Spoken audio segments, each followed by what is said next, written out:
Lane number 2, Aaron Stanfield for the Janik Brothers and JC3 Energy. That's an elite machine. Lane number 3, Matt Hartford, the number 1 qualifier for Team Total Seal. They feel like they let one get away in Vegas. They'd like to get one back here. And lane number 4 is Deric Kramer out of Colorado.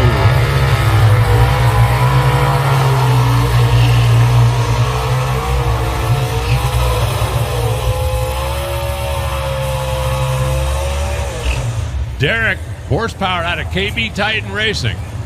But they're getting it done on their own. They lease the engines, take care of the rest of the program themselves. Michael Heiner, the crew chief down there, and he has got this car the last couple of weeks going back in the right direction. They've struggled with it a little bit. Anybody that's done any form of racing, you know that there's times when you get into a situation where you just keep pounding on it, and you're not getting the results, and then all of a sudden you have a slap yourself in the forehead moment, and you got the car back on track, and that's been kind of the case over there for Team Colorado.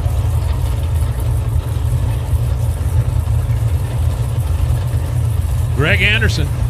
It's been a bit of a slow start to the season for the guy who finished second in the points last year.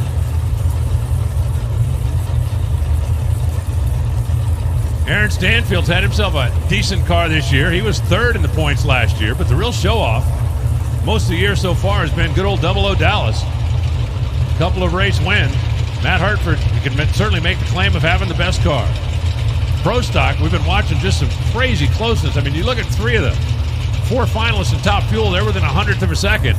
Or within Funny Car, they're within 100th of a second. And Pro Stock is like that day in and day out.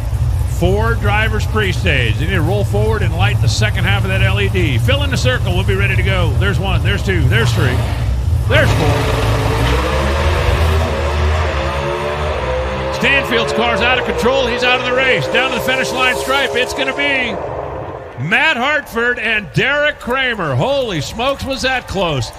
Matt Hartford, 3.594 208 advances. Deric Kramer goes, or 3.5, 6.594. 3.5, that'd be a record in Pro Stock. Deric Kramer goes 6.558 at 208. Greg Anderson goes 6.56 at 208 and comes up short. Was watching him down the racetrack, and I wasn't sure who was going to advance between Greg and Matt. It was literally, looked like inches at the finish line. We'll have to go back and take another look at that one just so we can see how close it really was.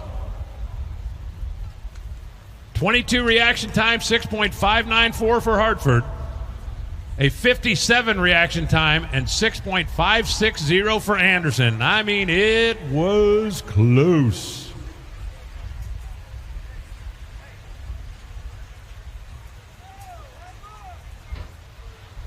Check out the 2 in second and third place. I'm doing the math in my head, but I believe that comes down to about 1,000th of a second. The Total Seal car, I mean, a coat of paint out in front of the Hendrick.com machine.